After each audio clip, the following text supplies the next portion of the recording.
시작하겠습니다. 오늘이 세 번째죠. 지난 시간에 1장 간단하게 리뷰를 했고, 오늘은 2장입니다. 2장도 실은 그냥 여러분들이 읽어볼 수 있는 내용이지만 가장 중요하고 핵심적인 이야기들을 리뷰하는 식으로 해보겠습니다.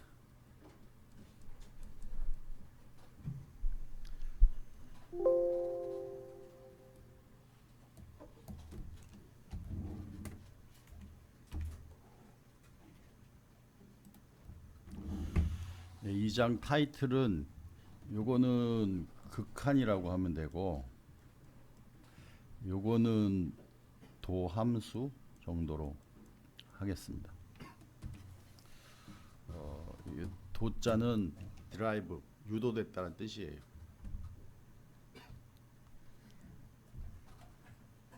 보이나요? 네.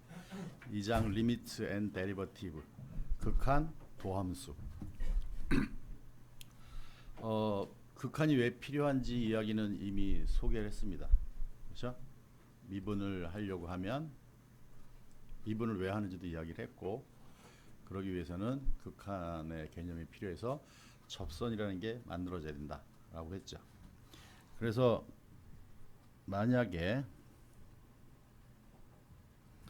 여기에 뭐 y 콜 fx라고 하죠.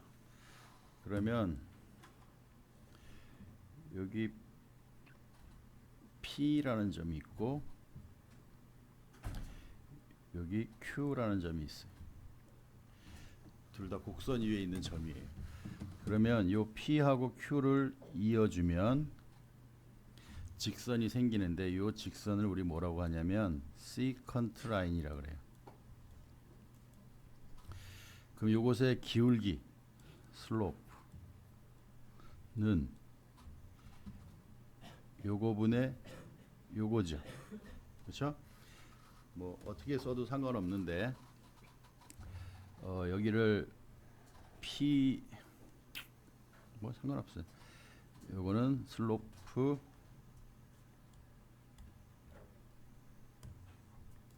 of secant line 이 만들어질 거다. 그렇죠? 그러면 이게 PQ의 기울기예요. 그런데 이제 Q를 P로 가까이 움직여요. 즉 이 점을 P 쪽으로 가까이 가져오기 위해서 여기로 옮겼어. 쏘리.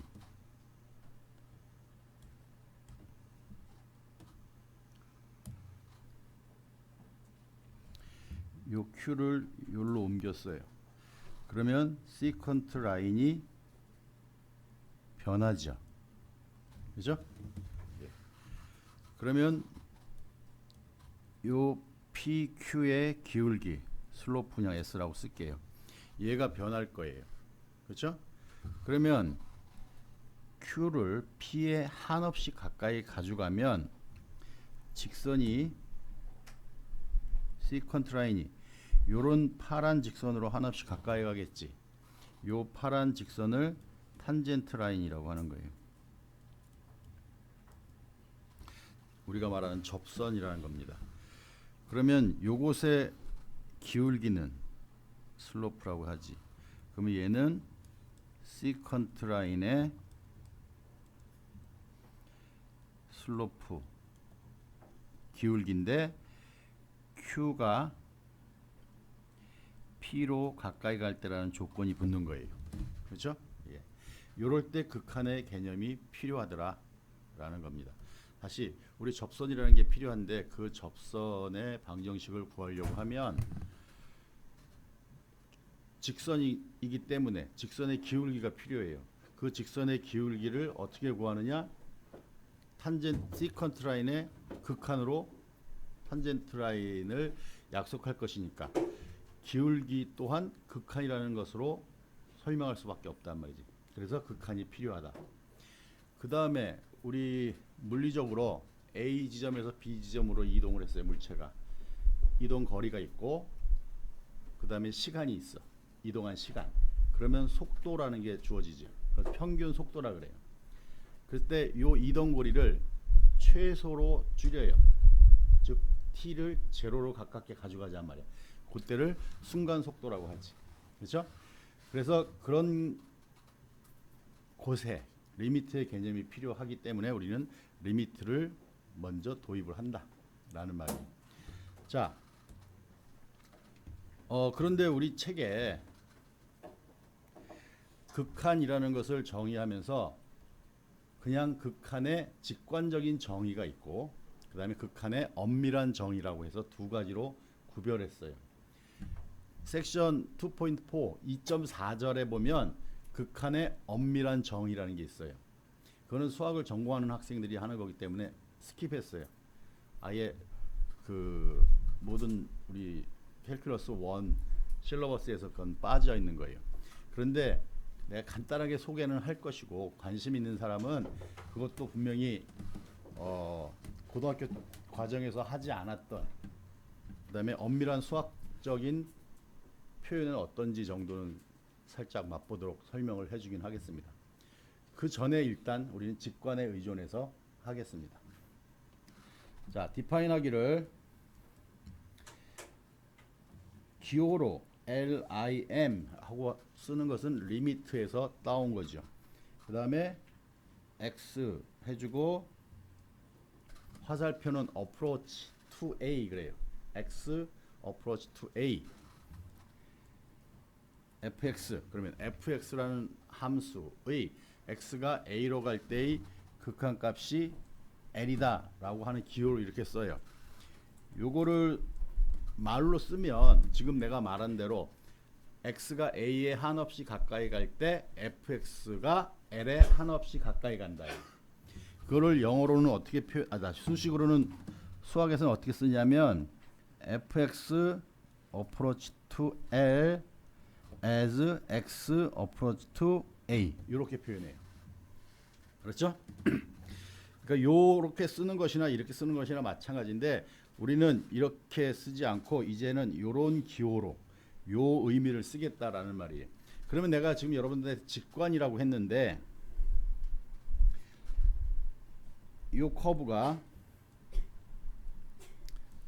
y 콜 x 스퀘어예요. 그럼 여기 1이 이렇게 있어요. 그렇죠? 그러면 1 옆에 점을 택해요. 그러면 요 점의 함수값은 요거겠지. 그거보다 1에 더 가까이 가져가요. 그러면 그것의 함수값은 요 그림에서는 얘지요. 이렇듯 우리 눈에 보이기 때문에 실은 1의 함수값은 요거죠. 그러면 지금 빨갛게 내가 택한 요 점이 처음 택한 것보다 더 1에 가까이 택해주면 처음 택했을 때의 함수값보다 1의 함수값에 더 가까이 얘가 놓이는 거죠. 이런 것을 as라고 표시해 주는 거예요. x가 a에 가까이 갈 때 동시에 fx가 l에 가까이 간다 라는 표현을 쓰는 거고 그거를 우리는 기호로 이렇게 써요. 그런데 엄밀하게 말해서는 요렇게 올 수도 있고 요렇게 올 수도 있지. 뒤에서 따로 정의했지만 그냥 지금 해버리고 있습니다. 요것은 x가 a의 오른쪽에서 오는 거예요. 그래서 a 플러스라고 표현해주고 왼쪽에서 오는 것은 x가 a 네거티브 왼쪽에서 간다. 이렇게 약속을 하는 거예요. 그래서 요 의미는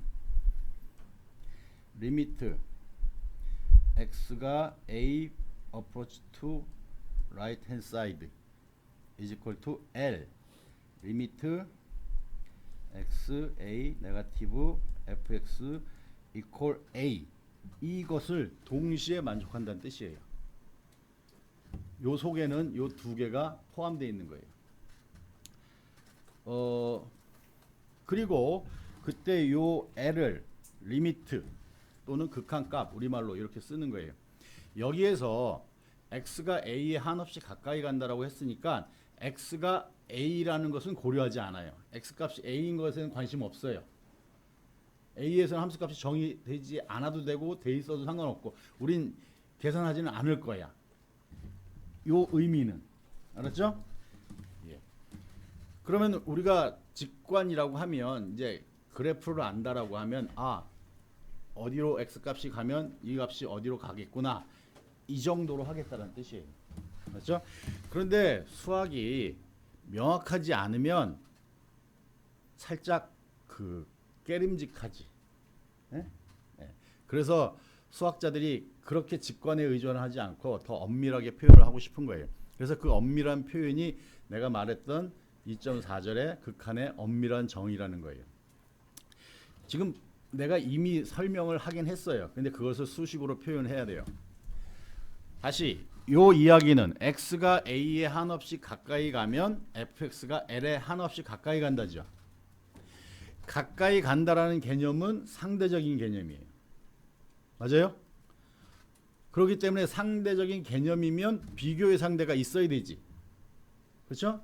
그래서 아까 내가 뭐라고 했냐면 x가 a에 가까이 간다는 표현을 얘보다 더 a에 가깝게 선택해 주면 요 함수값보다 요 극한값에 더 가까이 놓인다 이 말이지.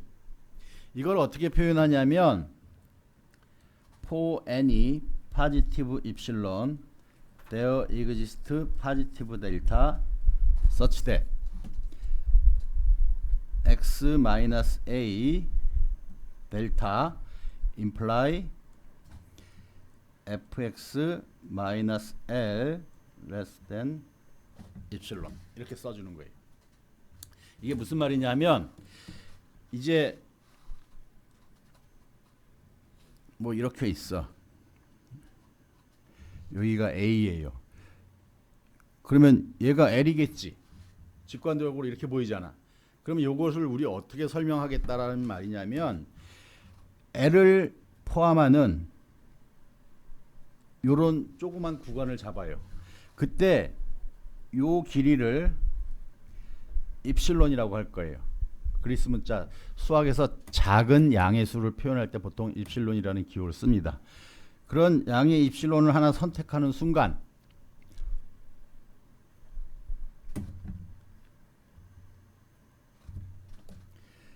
A를 포함하는 내가 요런 구간을 잡아요. 요 구간은 요만큼을 델타라고 할 거예요.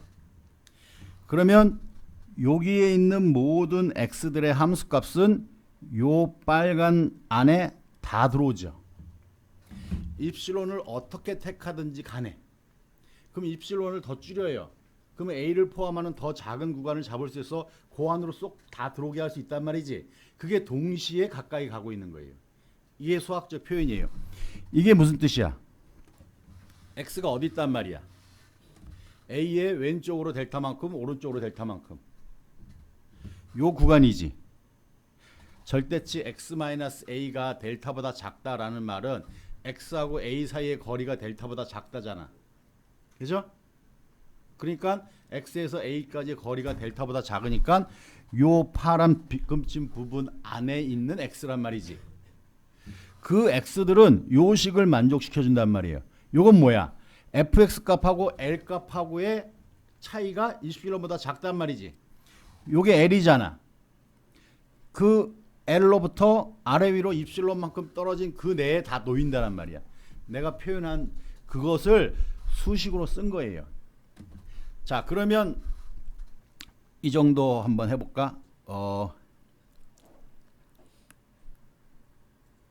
네, x분의 1 fx가 x분의 1이에요. 그러면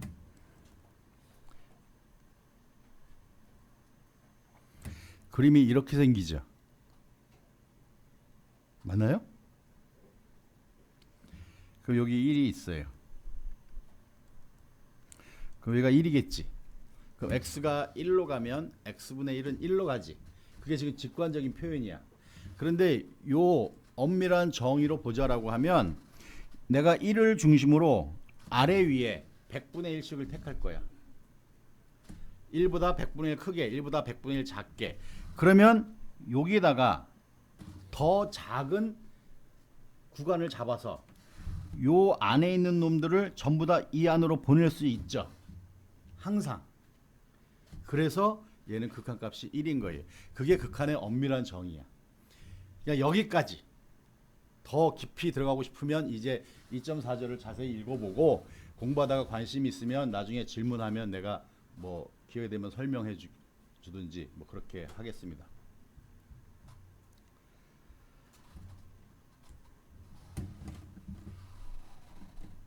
네.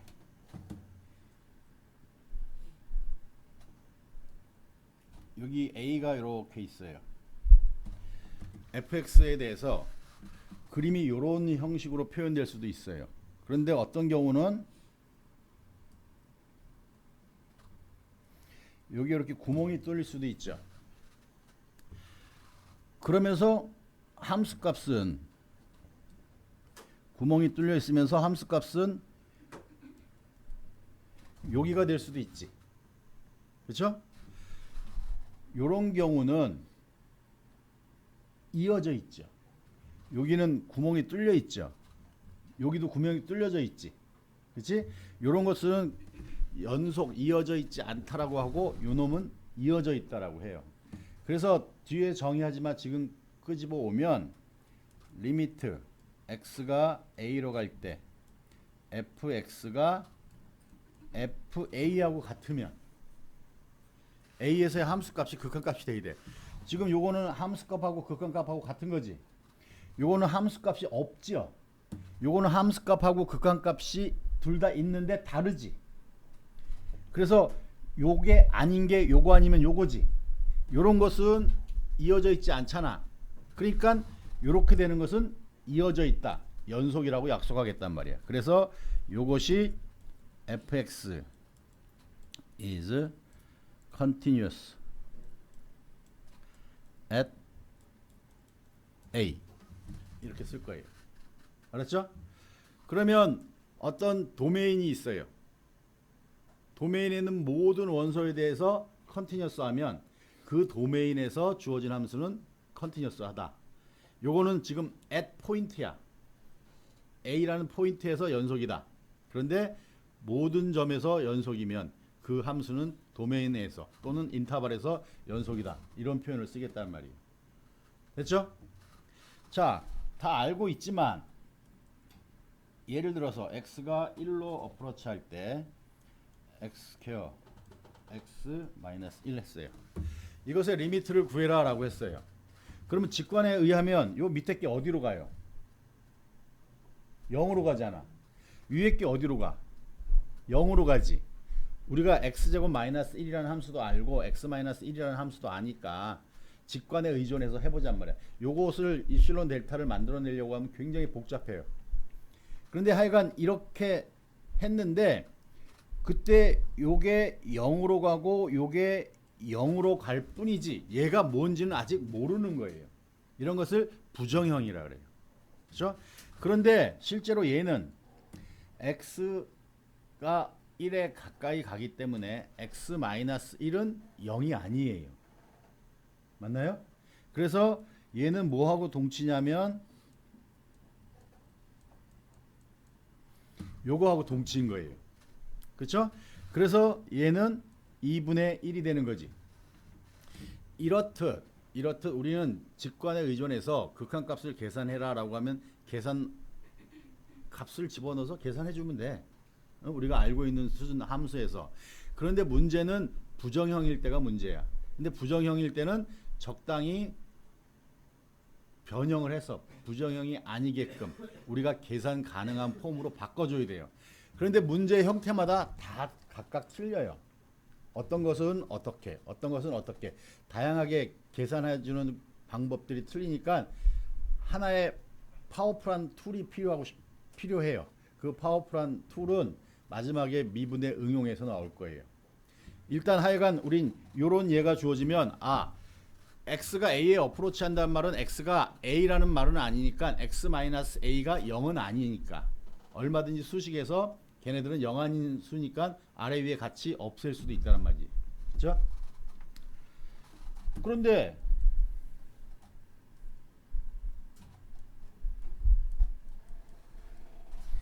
이렇게 되면 x가 0에 가요. 그럼 밑에 x는 0으로 가지. 사인 0은 또 0이잖아. 그러니까 둘 다 0분의 0이니까 얘도 부정형이지. 그런데 뭐 x를 지워 소거해서 뭐 sin만 남길 수도 없고, 실제로 뭐 다 알겠지만 미분은 기본은 아니까 sin x 미분하시오 그랬더니 sin만 남겨놓은 경우도 있어요. 재밌죠? 예? 예. 그러니까 그 어설프게 뭔가 미분이 뭔가는 배우긴 배웠는데 거기까지. 근데 그건 우스갯소리로 한 것이고, 이 값이 얼마가 되겠냐라고 하면 우리 직관으로도 잘 몰라요. 그렇다고 부정형이 아니게 적당히 변경할 수 있는 방법도 지금 잘 안 보여. 그렇지? 그래서 어떻게 할까 하다가 그래프를 한번 그려볼까? 우리 손으로는 그래프 못 그리잖아. 그렇죠? 그래서 컴퓨터를 이용해서 그래프를 그려요. 잠시 보여주면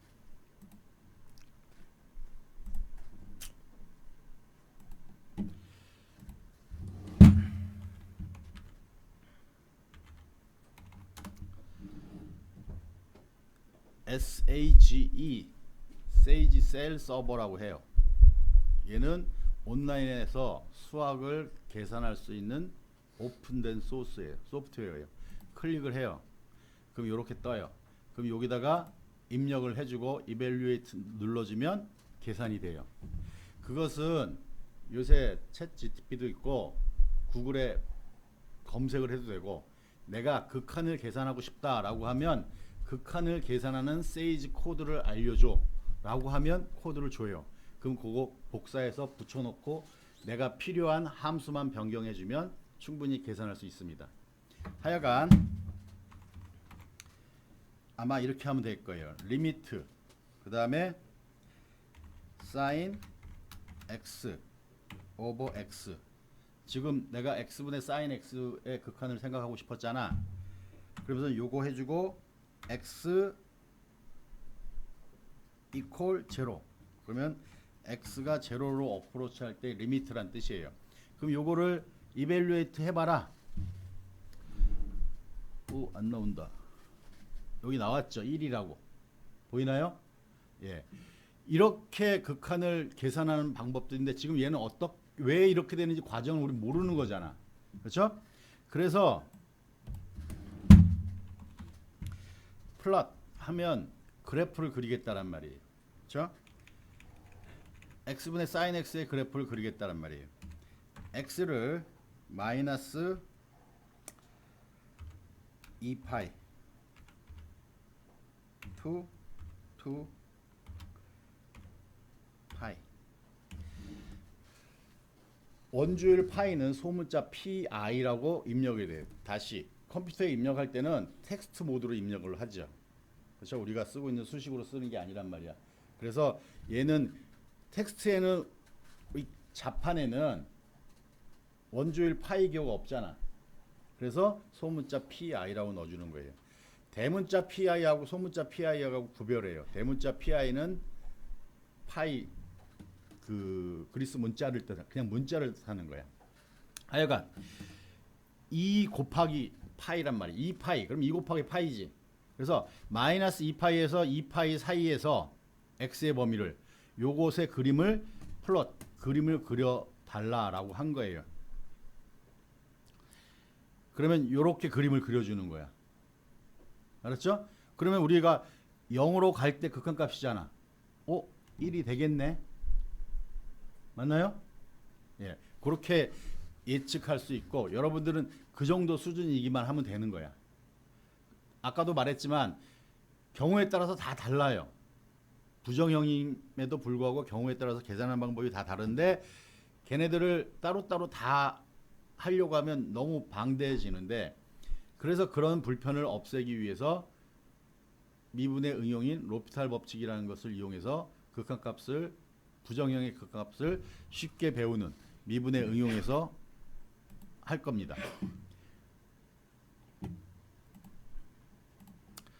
자, 그런데 뭐 따로 굳이 너무 길게 할 필요는 없을 것 같고, 컴퓨터는 지금 얘가 그림을 잘 그려줬잖아요. 근데 얘가 자기 자신의 에러를 가지고 있어요, 항상. 그렇죠? 컴퓨터는 무리수를 계산할 수 없어요. 맞나요? 순환하지 않는 무한 소수를 얘가 표현할 수 있는 방법이 없는 거야. 그래서 무리수를 표현을 못 해요. 그럼 어떻게 해? 디폴트를 소수 몇 개짜리까지 얘가 먼저 정해놨어요. 그럼 잘라. 그 순간 걔는 유리수예요. 유한소수가 되니까. 그러니까 분명히 에러가 생기겠지. 그것들을 여러 개 넣어서 플로팅을 해주는 거야. 그러니까 오차가 생길 수 있지. 그렇죠? 그래서 급격히 변화가 생기는 그런 구간의 그림은 얘가 잘못 그려줄 수도 있어요. 그러니까 믿지는 마라 라고 책에도 써 있어요. 알았죠? 그리고 그것에 대한 이야기를 우리 책에 구간을 어떻게 잡냐. 내가 아까 지금 그림 그릴 때 마이너스 2파에서 2파이까지 구간을 구했잖아요. 근데 또 다른 함수, 우리 책에 있는 예제인데 그 함수의 0 근처에서 구간을 굉장히 좁혀서 그림을 그려달라고 하는 거야. 그러면 구간을 어떻게 잡냐에 따라서 전혀 다른 모양이 생기기도 한다. 그런 예제를 보여줬으니까 그건 여러분들이 읽어보면 될 것 같습니다. 원사이드 리미트 이야기했고, 나중에 얘 이퀄 1이라는 것은 또 다른 성질을 이용해서 또 계산할 수 있어서 그때 얘를 한번 그때 다시 설명하는 것으로 하고,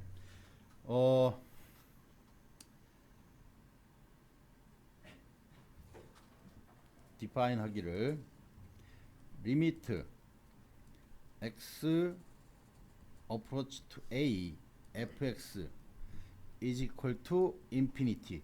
요거 이퀄이 우리가 알고 있는 이퀄이 아니라 어프로치란 말이죠. 근데 쓰기는 이퀄이라고 쓴 거야. 그러니까 왼쪽 값하고 오른쪽 값이 같다라는 뜻이 아닌 거예요. 그거는 주의하고. 근데 요거는 인피니티야, 무한이야. 그럼 요건 좀 상태예요. 그렇죠? fx가 a 값으로 가까이 가면 fx 값이 한없이 커진단 말이야. 혹은 네거티브 인피니티 이런 게 올 수도 있어요. 예를 들어서 이런 거지. 여기가 a야. 이렇게 한없이 가까이 가는 거예요. 요게 a라고 하면 요 직선은 x 이퀄 a라는 직선이지. x 이퀄 a라는 직선에 한없이 가까이 가서 커지고 있는 상태. 요런 경우를 여기서 표현해주고, 거꾸로 이렇게 갈 수도 있지. 이게 네거티브 인피니티지. 그럴 때 요 라인을 우리 뭐라고 하냐면 버티컬, 수직이란 말이야. 그 다음에 어심토트, 수직 점근선. 한자어로 해서 우리 점근선, 수학을 했으니까 점근선이라는 말은 들어봤지만 일반적으로는 점근선이라는 말 우리 안 쓰잖아. 그렇죠? 그래서 우리가 이제 이 점근선이라는 용어는 수학과 관련된 분야에서 얼마든지 등장하니까 여러분들은 요 어심토트라는 단어를 잘 기억하고 이제는 사용할 겁니다. 그러면 탄젠트 x 그래프에 보면 버티컬 어심토트가 있나? 탄젠트 그래프 기억나죠? 걔네들은 어디야? 첫 번째 x 이퀄 2분의 파이 되지, 마이너스 2분의 파이 되지. 그거 파이만큼 건너뛰어서 다 되는 거지. 그래서 이게 대표적인 버티컬 어심토트를 가지고 있는 거예요. 왼쪽에서 올 때하고 오른쪽에서 올 때하고 극명하게 플러스 인피니티, 네거티브 인피니티 이럴 수도 있지. 그게 x분의 1이지. x분의 1의 그래프는 이렇게 생겼잖아. 맞아요? 그러면 오른쪽에서 오면 플러스 인피니티, 왼쪽에서 오면 네거티브 인피니티 이러면 되는 거예요. 자, 버티컬 어심토트라는 용어까지 소개를 했습니다. 또 있나? 뭐가 있나? lnx 함수 알죠? lnx 함수도 vertical asymptote가 있지. x equal a. x equal 0. 맞아? 그때는 오른쪽에서 접근할 때 극한만 생각하는 거지. lnx는 x가 네거티브일 때는 정의되어 있지 않죠. 됐어요? 그냥 나온 김에. 그럼 이렇게 되면 정의역이 뭘까? 그렇지. 0만 빼주면 되죠, 이제. 그쵸? 그러면 네거티브 x를 택해도 우리는 ln 값을 ln 절대치 x니까 계산할 수 있단 말이지. 그러면 ln x가 이렇게 생겼죠. 그러면 이렇게 생겼겠지. 맞아? 그때 얘가 vertical asymptote다. 자, 그렇다라고 하면 이제 리미트는 어떻게 계산하겠느냐 라고 해서 이미 여러분들이 알고 있는 리미트 로우,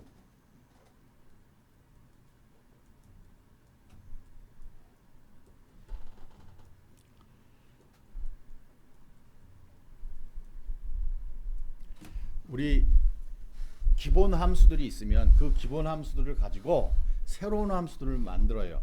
우리 책에도 표현은 new from old라 그랬어요. 이미 존재하는 함수들로부터 새로운 함수들을 만들어가는 거야. 그 중에 대표적인 방법이 두 함수를 더하거나 빼거나 상수배해줘, 곱해줘, 나눠줘요. 실은 fx라는 함수가 있으면 얘를 거듭 제곱할 수도 있어요. 그렇죠? 이런 놈들의 극한값은 원래 따로따로 함수의 극한값하고 어떤 관계를 가지고 있겠느냐. 그래, 그게 극한의 성질입니다. 그러면 리미트 x가 a에 어프로치 할 때 얘는 어떻게 계산하면 되느냐? 리미트 x가 a에 어프로치 할 때 fx 리미트 gx 플러스일 때 플러스, 네거티브일 때 네거티브 따로따로 계산해서 더해주고 혹은 빼주고 하면 된단 말이고, 요것도 리미트 x가 a 어프로치 할 때 cfx 얘는 리미트 fx 해주고 이 결과에다가 c를 곱해주는 거하고 똑같은 결과더라. 그 다음 리미트 x 두 개 곱했어. 그러면 얘는 리미트 fx 곱하기 리미트 gx 이렇게 해주면 되겠고, 리미트 x가 a로 갈 때 이것의 극한값은 리미트 fx 오버 리미트 gx. 단 우리가 요렇게 이걸 우리 코션트 펑션 나누는 함수라고 하는데 분모는 항상 0이 아닌 데서 정의해야 되겠죠. 얘가 0이에요. 얘가 0이 아니야. 그런 건 정의되지 않는 거야. 그렇죠? 오케이. 리미트 이 경우는 리미트 fx 이 전체를 n제곱 해주면 되겠지. 실은 얘는 여기서 나온 거죠. 우리 n이 자연수라고 하면. 맞아? 오케이. 자, 이런 것들을 극한의 성질이라고 하는데 얘가 의미하는 건 뭐냐면 기본 함수들의 극한값을 알고 있으면 그들 가지고 이렇게 새롭게 만들어진 함수들의 극한값은 따로따로 기본 함수들의 극한값을 계산해서 더하거나 빼거나 곱하거나 나누거나 상수배해주거나 이러면 된다 라는 뜻입니다. 그래서 끝나면 좋은데 문제는 뭐야? 지금 더하기인 경우에 요 놈이 이렇게 가요. 그런데 요 놈이 이럴 수도 있지. 그러면 얘는 앞에 거는 한없이 커져가고 있고 플러스 쪽으로, 뒤에 거는 한없이 마이너스 쪽으로 커져가고 있잖아. 근데 그 둘을 더하래. 그러면 모르는 거예요. 이런 것을 부정형이라 그래요. 부정형일 때는 어떻게 하겠느냐? 부정형이 아니게 적당히 고쳐야 되는 거예요. 그건 나중에 할 것이고, 부정이 지금 여기서 주장하는 것은 부정형이 아닌 것들은 그냥 요 규칙대로 하면 되니까 함수값 계산하는 거하고 똑같은 거야. 지금 요게 마이너스인 경우에는 요게 무한대로 가고 뒤에 게 무한대로 가면 이게 부정형이지. 그렇죠? 요거는 얘가 0으로 가요. 근데 뒤에 있는 놈이 무한대 갈 수도 있지. 실은 0 곱하기 마이너스 무한대. 이것도 같은 거예요. 그렇죠? 이런 건 무엇이 될지 모른다. 순서가 바뀌어도 상관없겠지. 이런 것들이 부정형이에요. 얘는 위에 게 0으로 가고 밑에 게 동시에 0으로 가요. 둘 다 0으로 가니까 이게 0분의 0꼴이라고 했는데 얘는 비율이란 말이야. 그쵸? 그러니까 위에 거하고 밑에 것의 비율이니까 0으로 가는 속도에 따라서, 그쵸? 상대적인 비율에 따라서 값이 큰 값이 될 수도 있고 작은 값이 될 수도 있기 때문에 얘는 부정형이에요. 모르는 거야. 그런데 이런 모양도 부정형인 거죠. 얘도 커지고 있고 얘도 커지고 있단 말이야. 근데 그것의 비율이야. 어떤 놈이 더 빨리 커지느냐 작게 커지느냐에 따라서 얼마든지 무엇이 될지 예측할 수 없다는 말이지. 그런 것들을 다 부정형이라 그래요. 그런데 잠깐 나온 김에 설명을 해버리자. 요 놈은 어떤 a분의 b라는 분수가 있어요. 그러면 위에 있는 놈을 분자라 그래? 맞나? 그 놈을 역수 취해서 밑으로 가져와요. 그게 똑같은 거지. 밑에 있는 놈을 역수 취해서 위로 가져가요. 그게 똑같은 거지. 그러니까 무한대분의 무한대꼴은 무한대의 역수는 무한대분의 1이라고 쓰면 되겠지. 그럼 걔는 어디로 가? 0으로 가는 거지. 그러면 요거 역수 취해서 밑으로 가져오면 0이에요. 요거 역수 취해서 위로 가져가면 0이에요. 실은 무한대분의 무한대꼴은 0분의 0꼴하고 똑같은 거예요. 알았죠? 그래서 나중에 하겠지만 0분의 0꼴만 언급하든지 무한대분의 무한대꼴만 언급하면 실은 충분한데 우리 책에서는 두 개를 다 언급하긴 해요.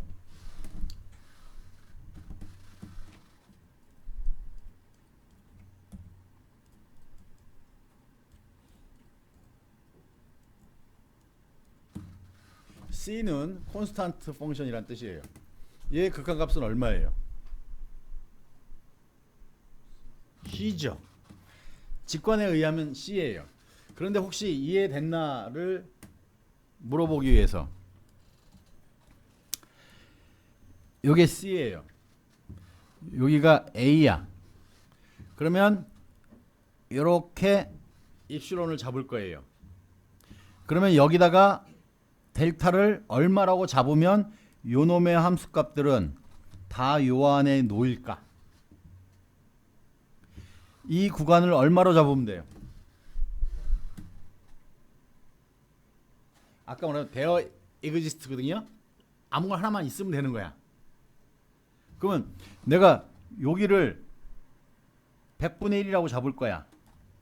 그러면 델타를 여러분들은 아무 값이나 하나만 말하면 되는 거야. 뭐라고 말할래? 100분의 1 잡아도 되지. 1000분의 1 잡아도 되지. 100을 잡아도 되지. 요 경우는. 맞아요? 그러면 델타를 양수로만 잡으면 모든 걸 커버하지. 아까 여기는 지금 입실론이라고 했고 요거는 델타라고 했는데 델타를 존재성만 보여주면 되니까 델타를 포지티브로 잡아주기만 하면 된다 라는 뜻이에요. 안 하려고 했는데 궁금해할까봐 그냥 설명을 한 거고, 이 정도면 입실론 델타는 어느 정도 이해했으니까 그러면 얘가 리미트 C 콘스탄트 펑션이 C가 된다라는 거 다 알고 있는데 그것의 극한의 엄밀한 정의는 아까 설명한 것에 의하면 이렇게 설명해 주면 된단 말이야. 그 다음 중요한 게 X, A, X 얘는 뭐예요? A지. 이것도 직관에서 다 알고 있는 거지. 그러면 또 물어보죠. 이게 Y 콜 X지. 여기 A가 있어요. 쭉 가요. 그럼 리미트가 A란 말이잖아. 그러면 여기 입실론을 잡을 거예요. 그럼 여기 델타를 잡을 수 있어서 요 놈이 요로 다 들어오게 하는 델타가 항상 존재하나요? 네. 그럼 내가 부를게요. 입실론을 100분의 1이라고 잡을 거예요. 그럼 여러분들은 델타를 아무거나 하나만 말하면 되지. 요 구간에 있는 놈이 요로 다 들어가게끔 하나 불러보세요. 101분의 1. 그래도 되나요? 1000분의 1 해도 되지. 10,000분의 1 해도 되지. 하나를 찾을 수 있잖아. 그런데 제일 좋은 거는 100분의 1 해도 되지. 그거보다 작은 거니까. 그래서 여기 입실론이 택해지는 순간 델타를 입실론으로 택하면 완벽한 거야. 항상 존재성을 보장해 주는 거야. 그러니까 리미트 x는 a다 라는 설명이 되는 거예요. 아셨죠?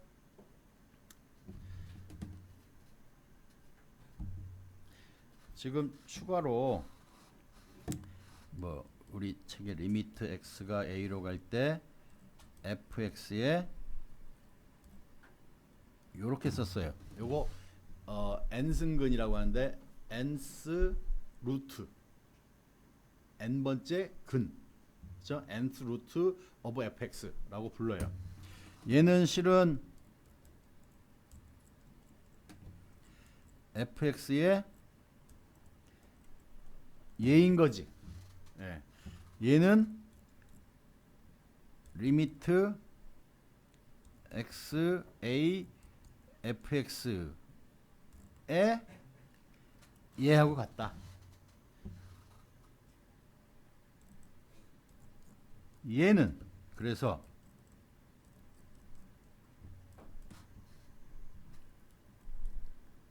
이렇게 되겠지. 맞습니까? 이게 극한의 기본 성질들이고 이것을 종합하면 an xn an-1 x의 n-1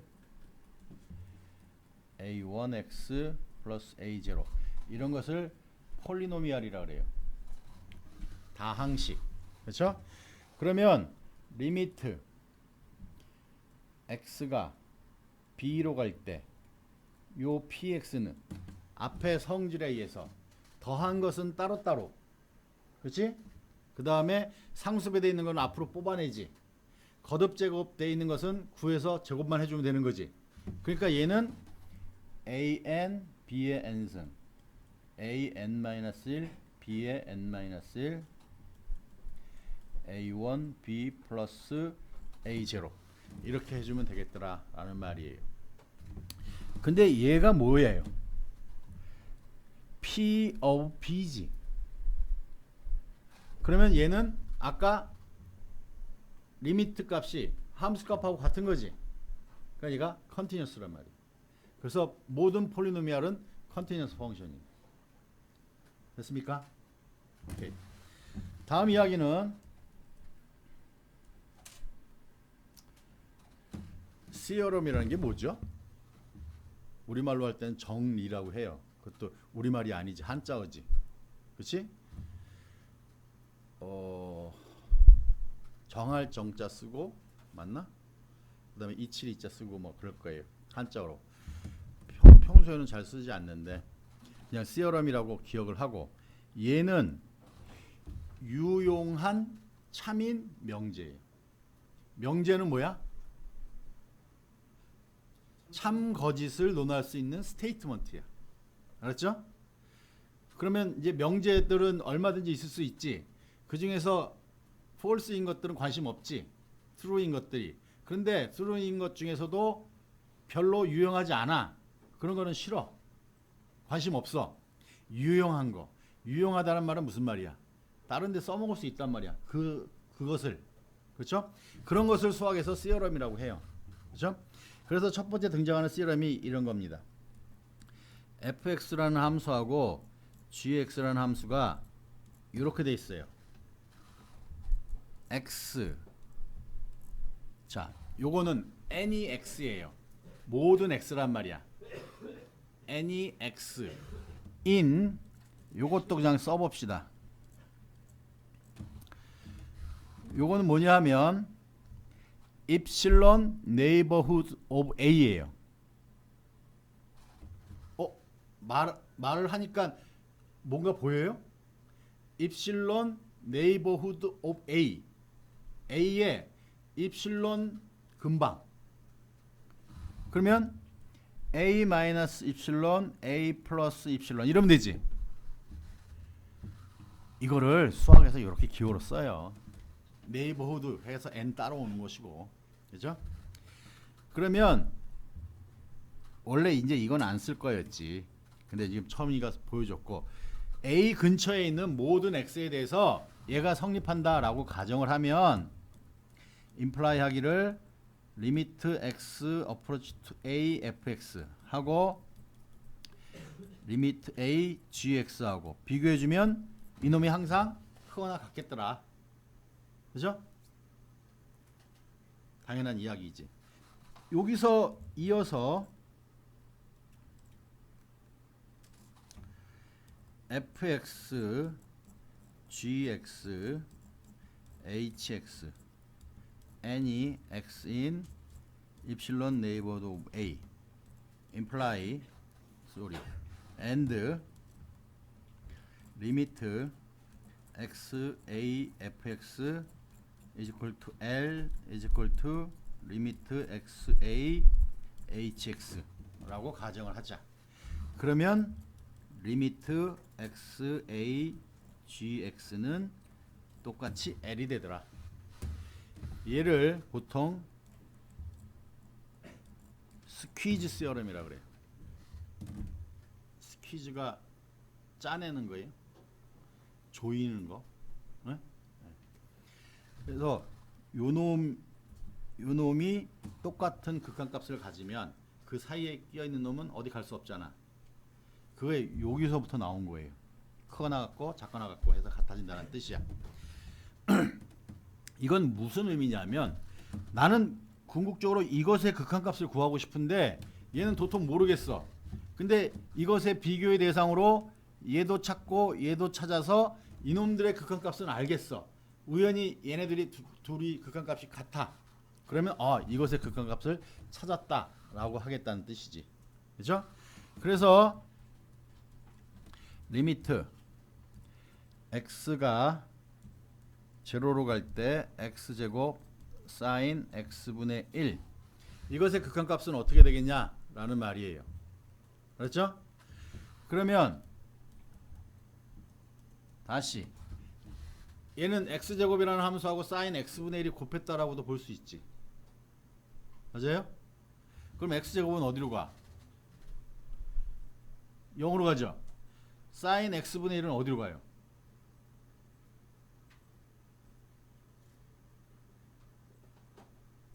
다시 x분의 1은 어디로 가? x가 0의 오른쪽에서 온다라고 하면 플러스 인피니티지. 그러면 사인은 어떻게 되는 거야? 진동하잖아. 그렇지? 그러니까 0하고 진동 0이 아니라 0으로 가까이 가는 거하고 진동하는 값하고 곱해주면 뭔지 모르겠단 말이야. 그렇죠? 하지만 이거는 알고 있어요. 그렇죠? 사인 값이 커봤자 1, 작아봤자 마이너스 1 여기만 왔다 갔다 한다는 말이지. 그래서 똑같이 x제곱을 여기다가도 곱해요. 여기다가도 x제곱을 곱해. 여기다가도 x제곱을 곱해. 마이너스. 그러면 리미트 x가 0으로 가면 요놈이 어디로 가요? 요놈도 0. 그래서 요놈이 0.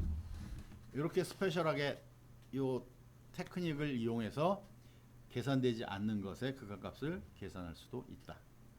그렇죠? 아까 했던 x분의 sin x, x가 0으로 갈 때 그게 1이라고 했잖아요. 그것도 실은 스퀴즈 시어럼을 이용해요. 그건 나중에 미분할 때, 삼각함수 미분할 때 그것의 극한이 중요성을 다시 강조를 할 거니까 그때 하기로 하고, 스퀴즈 시어럼으로 요 정도 요런 문제들을 해결할 수 있었으면 좋겠다라는 말입니다. 컨티뉴스라는 말을 했으니까 컨티뉴스 내가 이제 여러분들한테 질문할 거예요. 연속이 뭐예요? 라고 하면 뭐라고 할 거야? 네, 함수값 극한값이 같은 그게 연속이야.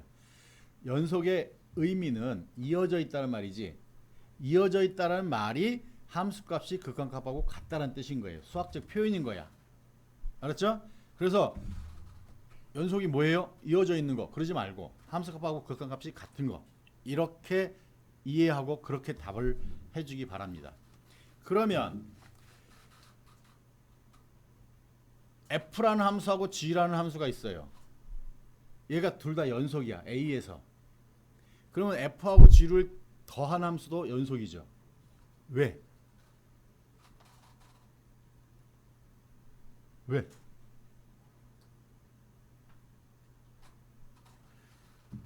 뭐 아무것도 아니지. 오케이.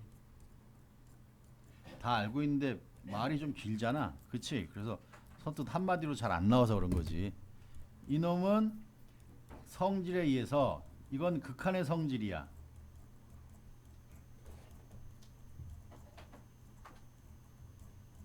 이게 극한의 성질이지. 그런데 fx가 x 이퀄 a에서 연속이야. 그래서 이놈이 뭐야? 이거야. 이놈이 뭐야? 그래서 요 함수에 x가 a로 갈 때 극한값이 요곳의 함수값이잖아. 그래서 함수값하고 극한값이 같으니까 연속인 거예요. 자, 그러면 극한의 성질을 다시 살펴보면 아까 내가 뭐라고 했냐면 new from old, 그래서 기존의 함수들로부터 새로운 함수들을 만들어내는데 더하고 빼고 곱하고 나누고 뭐 여러가지 n승근 취하고 거듭 제곱하고 이렇게 해서 만들어내잖아. 그놈들의 연속성은 극한의 성질에 의해서 더한 함수는 연속을 둘이 더해주면 연속이야. 상수배돼도 연속이야. 빼도 연속이야. 곱해도 연속. 나눠도 연속. 나눌 때만 조심하면 되지. 0으로 나누는 것만 제외야. 알았죠? 그래서 우리가 다루는 대부분의 함수는 다 다시 연속인 함수를 다룰 거예요. 근데 그 연속이라는 개념을 어떻게 설명했느냐? 극한을 가지고 설명했다. 그래서 아까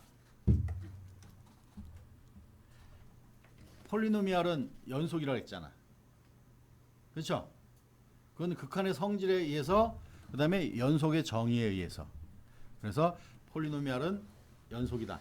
그런 이야기까지 우리 할 수 있다. 입니다. 이제 연속함수가 도입됐는데 엄밀하게 극한을 엄밀한 정의를 하지 않았기 때문에 확인을 못하지만 사인 이런 것을 초월함수라고 한다 그랬어.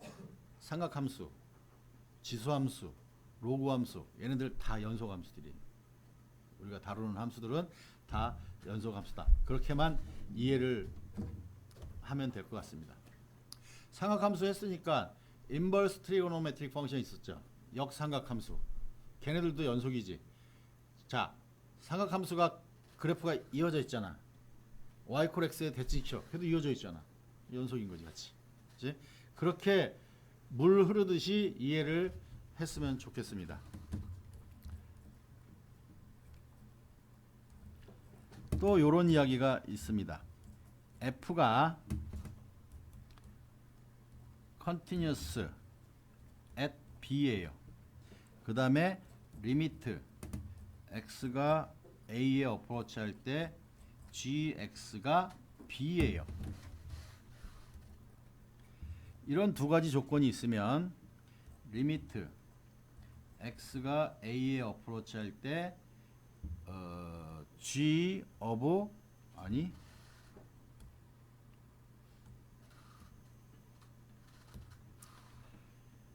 f of gx, 요거는 함수의 합성이에요. f하고 g를 합성시킨 거야. f 괄호 열고 gx 해준 것은, 이것의 극한값은 f의 리미트, 아이고 여기 안 써져. 얘를 안 보이게 할 수가 없어. 숨길 수가 없는데. 그래서 요 영역을 못 써요. 어이 억울해. 얘는 f의 리미트 xa gx 하고 같은 거예요. 그렇죠? 예. 이게 연소함수하고 또 극한하고 다시 연소함수 합성함수인 경우에 연소함수가 합성돼 있으면 그 연소함수 안으로 극한기호가 마구 들어가고 빠지고 할 수 있다는 뜻이야. 그죠? 리미트 x가 1에 어프로치 할 때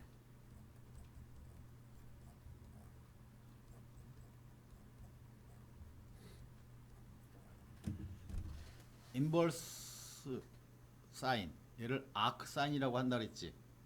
아크 사인 1-x분의 1-루트 x, 이것의 극한값을 물어봤어요.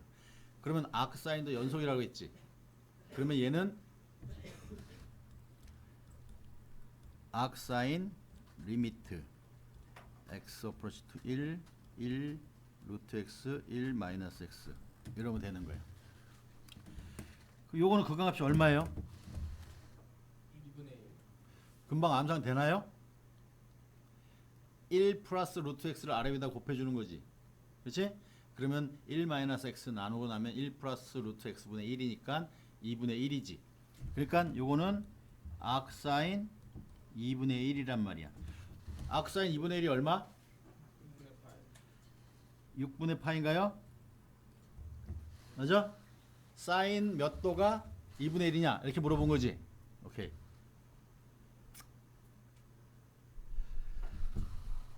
그러면 이 성질에 의하면 연소감수하고 합성시켜요. 그럼 또 연속이지. 리미트 기호가 안으로 들어갈 거니까. 그래서 컨티뉴어스 펑션의 합성은 다시 컨티뉴어스 펑션이다. 그래서 아까 다룬 것 중에서 fx라는 함수, 이게 연속이야. 루트 nth 파워, 이것도 연속함수예요. 그래서 얘는 실은 두 개의 함수가 합성되어 있는 꼴이지. 그러니까 얘도 컨티뉴어스인 거야. 극한 성질 그대로 만족시켜 주는 것이고, 이것에 아까 내가 리미트를 계산해라 라고 하면 얘는 nth 루트 fa 컨티뉴어스라고 하면, 그렇죠? 이렇게 써주면 된다 라는 말입니다. 자, 그래서 연속함수라는 말은 이제 이해했고, 연속이란 말은 이어진 거다. 그것의 수학적 표현이 함수값이 극한값하고 같다. 그러면 첫 번째로 등장하는 중요한 연속함수의 성질이 있습니다.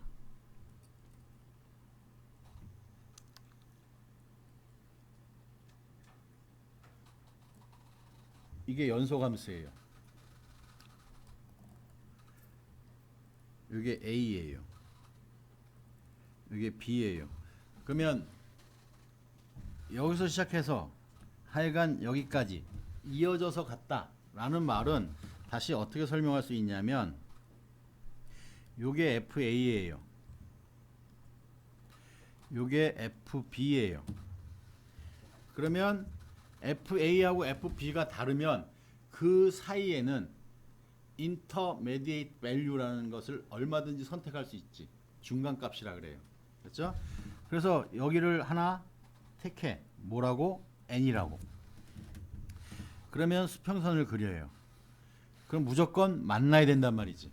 왜? 연속이기 때문에. 그러면 만난다란 말은 요 놈의 x값이 있을 거 아니야. 그렇죠? 그래서 FA하고 FB가 달라. 그리고 FA하고 일반성을 일치하고 둘 중에 하나가 다르니까 하나가 크고 하나가 작을 거잖아. FA를 작다라고 하면 그 사이에서 n을 선택해. 그러면 우리는 FC equal n이 되는 for some C in AB, 이건 AB 인터벌이지. AB 사이에서 어떤 C를 적어도 하나 뽑을 수 있단 말이야.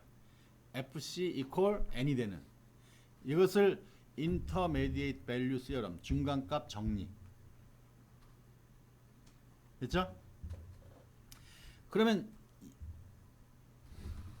뭐 당연한 이야기인데 왜 얘가 시어럼일까? 아까 내가 시어럼이 뭐라 그랬어요? 유용한 참인 명제라고 했지. 그럼 얘가 유용할까? 그래서 이런 이야기를 해보는 거예요. 요것의 버전을 살짝 바꿔서 FA 곱하기 FB가 네거티브예요. 그러면 FA하고 FB는 부호가 다르지. 그러면 인터미디에이트 밸류로 n을 아무거나 선택해도 되니까 특별한 걸 선택할 수도 있지. 그래서 0이 항상 있지. 그래서 n을 0으로 뽑겠단 말이야. 그러면 요렇다라고 하면 FC is equal to 0 for some C in AB 이러면 되지. FC equal 0가 되는 C를 뭐라 그래? 방정식의 해라 그래요. fx equal 0라는 방정식의 솔루션이라 그래. 그러면 이런 조건을 만족시켜주면 fx equal 0는 a, b 사이에 실근이 적어도 하나 존재한다. 맞나요? 오케이. 그러면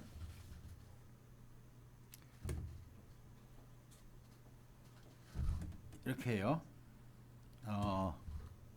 네.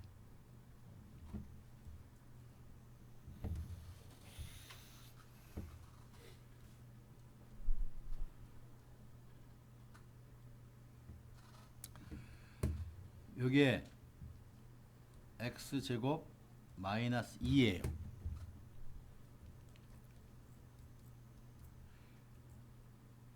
요 놈이 얼마죠? 루트 2 알죠? 근데 루트 2는 몇 자리까지 외워요? 세 자리까지 못 외우지. 1.414. 그 뒤에 아는 사람. 뭐 한 5자리까지 외우는 사람도 있고. 옛날에는 파이를 누가 더 많이 외우냐 그걸 경시대회도 했어요. 그래서 뭐 1000자리까지 외우고 뭐 이런 사람들. 그런 사람들은 그 인류의 자산이야. 에? 그걸 딱 종이다 기록해놓고 막 그랬죠. 근데 이제 그런 게 필요 없어진 거야. 내가 컴퓨터에 넣어놓고 자릿수를 100만 자리까지 구해라. 그럼 쭉 금방 보여줘. 네. 그래서 그런 건 중요하지 않아. 하지만 지금 방금 이야기한 대로 루트 2를 100만 자리까지 구해라. 구했어요. 걔가 루트 2야? 아니라고. 그쵸? 근데 그 값을 넣어주면 결과가 내가 감당할 범위 내에 에러밖에 없어. 그러면 그걸 갖다 써도 된다는 말이야. 그래서 무리수는 만질 수는 없지만 유리수로 오차를 가급적 줄여서 우리가 감당할 만한 범위 내에서 사용하자.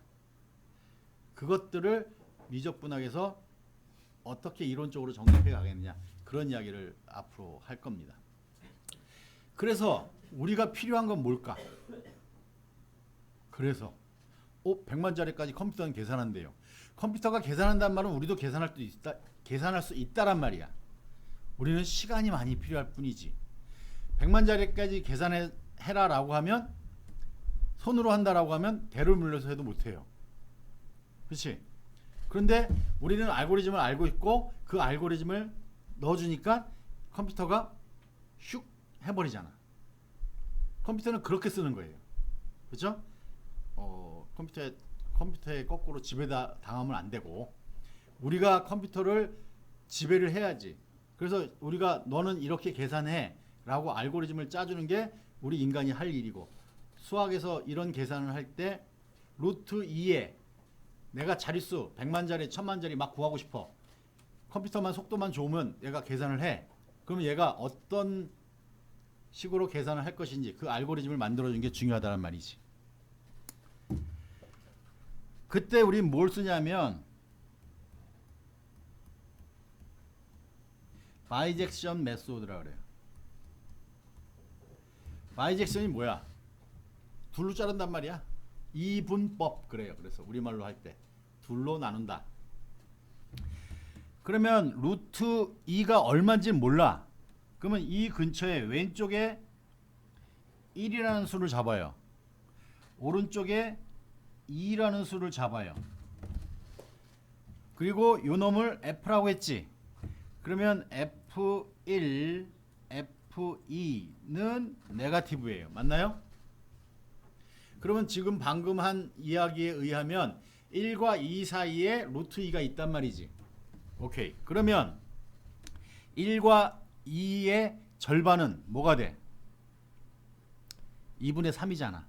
그러면 1하고 2분의 3, 2분의 3하고 2 이렇게 둘로 잘라요. 알았죠? 그래서 2분의 3에서의 함수값을 계산해. 2분의 3에서의 함수값은 얼마야? 양수야 음수야? 양수이죠. 그쵸? 1.4가 될 거니까. 그래서 2분의 3이 요 정도에 이렇게 있단 말이야. 그치? 그럼 2분의 3의 함수값을 계산해 준 순간 이놈의 함수값하고 이놈의 함수값 계산해보고 이놈의 함수값 계산해서 부호 다른 게 여기 아니면 여긴가 어딘가 있지. 왜 어딘가 있어야 돼요? 2분의 3이 되면 안 되나? 2분의 3은 유리수지. 루트 2는 유리수 아니지. 그냥 절대로 유리수가 아니니까 2분의 3 반 자른 그 중점은 함수값이 다시 근이 될 수 없다는 말이야. 그래서 여기서 보니까 여기 놓여 있더라 이 말이지. 그러면 이놈하고 이놈을 정해요. 그래서 이번에는 F1하고 F2분의 3 했더니 얘가 음수잖아. 그러면 1과 2분의 3 사이에서 다시 절반을 만들어. 그러면 요 점을 포함하는 절반 잘라 가다 보면 아주 작은 소구간이 생기지. 이게 알고리즘이야. 얘를 n번 돌려라. 우리가 이 부분에서 n을 그건 얘가 감당하는 디폴트 값이 어디까지인가 봐서 해야 되는데 웬만한 요즘 컴퓨터는 옛날에 슈퍼컴퓨터 같아요. 데스크탑이면 굉장히 훌륭한 계산을 잘해주니까 거기다 넣어주면 뭐 100번 정도 넣어주면 굉장히 나이스한 근사값들을 얻어낼 수가 있단 말이지. 그때 요 시어럼, 이게 무슨 시어럼이라고 했냐면 인터미디에이트 밸류 시어럼이라고 했어요. 중간값 정리. 그 중간값 정리 뒤에서 또 써먹을 거야. 잘 기억하고 그것의 중요한 응용인 이분법. 요 정리는 근의 존재성을 이야기해 주는 것. 우리 책에 설명은 안 돼 있지만 요거까지 이야기할 거예요. 연속함수의 중요한 성질 중에 하나야. closed interval 여기가 A야. 여기가 B야. 그러니까 이게 A하고 B를 포함하는 인터벌이란 말이야. 그럼 여기에 함수값이 어딘가에 있겠지. fx가 연속함수예요. 그럼 B의 함수값이 어딘가에 있겠지. 그놈은 A의 함수값하고 같을 수도 있지. 일반적으로 다르다라고 해도 상관없지. 그러면 여기서부터 여기까지 해서 이어서 곡선을 그려주면 함수의 그래프가 생기겠지. 근데 그 곡선을 그리는 규칙은 버티컬 테스트라고 지난 시간에 이야기했죠. 함수가 되려고 하면 수직선을 그렸을 때 만나는 점이 하나만 있어야 되는 거지. 그렇게 해서 그린다라고 하면 얘가 막 올라가요. 올라가도 아직 못 갔네. 근데 여기서 꺾어질 수도 있지. 또 올라가. 또 꺾어질 수 있지. 마냥 내려가. 그러다가 언젠가는 이렇게 가는 수밖에 없단 말이지. 아무리 올라가도 A에서의 함수값하고 B에서의 함수값이 유한값이면 아무리 올라가도 언젠가 내려와야 되지. 아무리 내려가도 언젠가 올라가야 되지. 그러면 제일 높은 정점이 있지. 제일 낮은 정점이 있지. 얘를 최대값, 얘의 함수값을 최소값. 그래서 fx가 continuous on closed interval a, b 이러면 fx는 have maximum and minimum.